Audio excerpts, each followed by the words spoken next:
G'day everyone, this is take 2.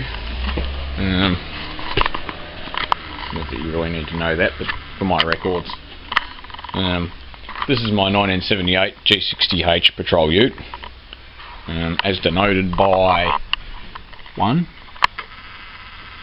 2, 3 windscreen wipers. So I can zoom back out. Alright, the bull bar came off a patrol that I aimed at one point. It's got, it's elastic that I've wiped there while I've been working on stuff, which I'm going to clean completely off, and I'm going to give it a decent coat of paint. Thought about powder coating it, but I'm just going to paint it, pretty much. I've got Lightning brand driving lights with 100 watt sealed beam, General Electric globes, if you like. And it's got these really solid chrome mesh. They didn't come with the lights. The guy that gave them to me, who's a very good friend of mine, said that he put it in himself. So, yep, very solid. Two slightly different lights. As you can see, that's got no little cap thing over the filament. So I'm not sure. I can't remember what the difference is, but anyway, one's like a pencil beam and one's like a spread beam or something. But anyway, I am in the process of rebuilding the motor. It's sort of just been disassembled.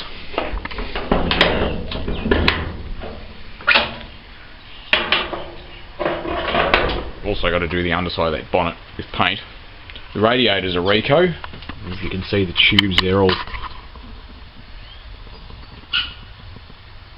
all nice and clean. They are, let's take my word for it.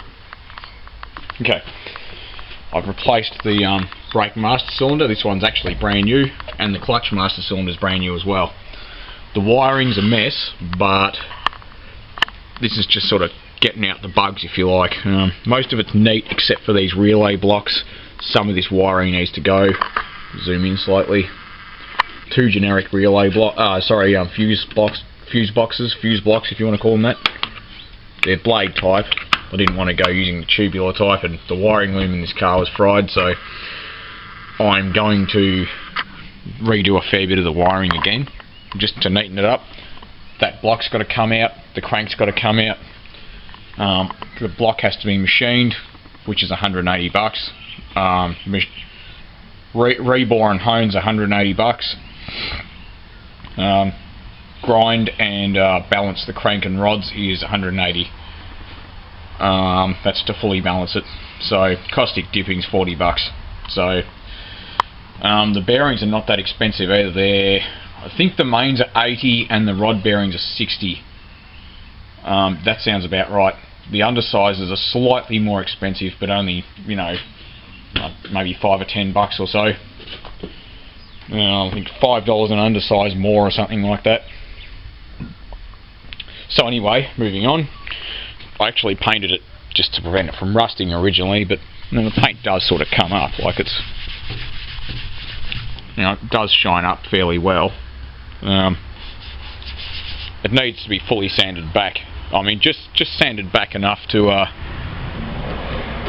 sort of give a key for it to sort of stick to. I've painted it with badges on, so I'm going to give that a decent rub back.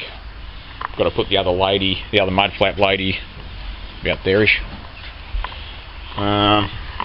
This is a heavy, as I said before, so it's got the big heavy diff, which is very good actually.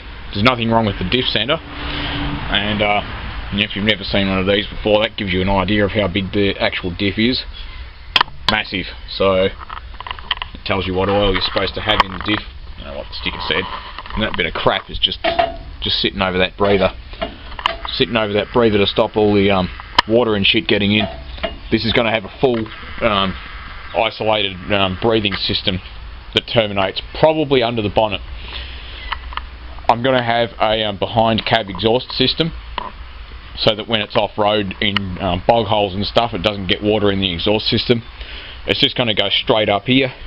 It's going to be mounted on the tray. It will sort of extend above the cab and have a rain cap, 2 inch. Doesn't need to be big. and I'm just going to redesign the exhaust so that the muffler, a bit hard to explain, but the muffler sort of sits like that more, you know, so it's inbound of the chassis more, so it sits closer to the chassis.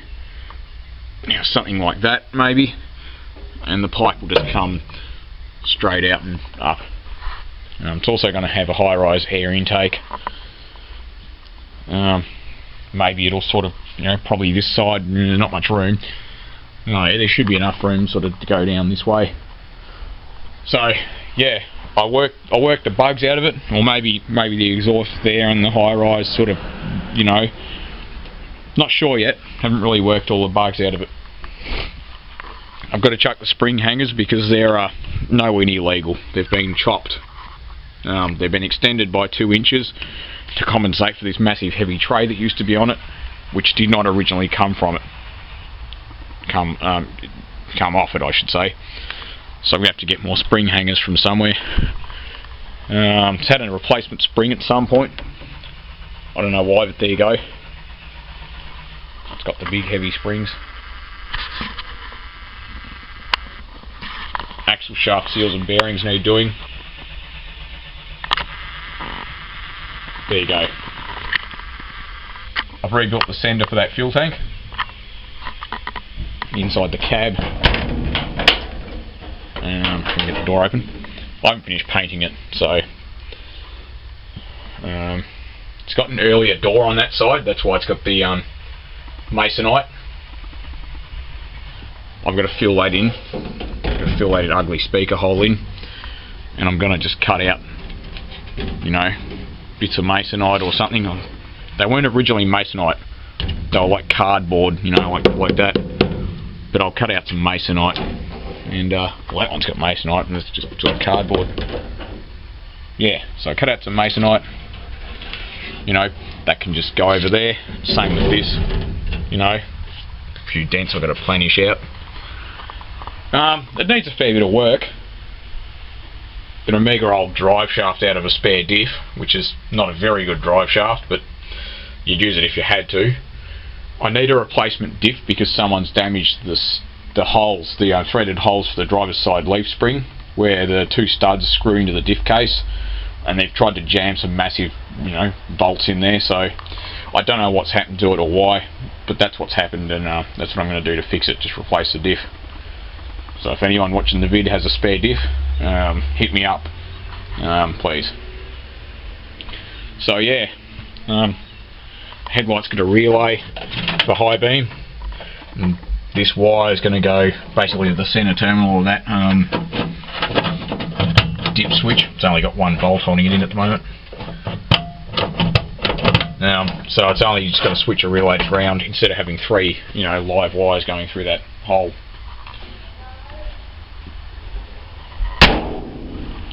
So there we go. The cab's pretty well rust free. I'll stand up here. It's got no rust or anything. It's basically clean of rust. Get off the top of the cab. And it looks pretty good. It needs a full sand back, and eventually, when it's on the road and totally registered, I'm gonna take it to a panel shop and get all the dents bashed out of it. The guards are pretty straight. Not quite dead straight. The roof's not quite straight because it's the original bonnet blew over the roof. Someone's sort of not latched the bonnet down properly. So yeah, this is my G60 Patrol, 1978 Ute. For those of you that don't know, name's Dave. So yeah, it's going to be bloody wicked when it's done. I just have to get my ass into gear and get another diff. The motor I'm just going to rebuild. I'm not expecting it to cost much more than $1,000 bucks.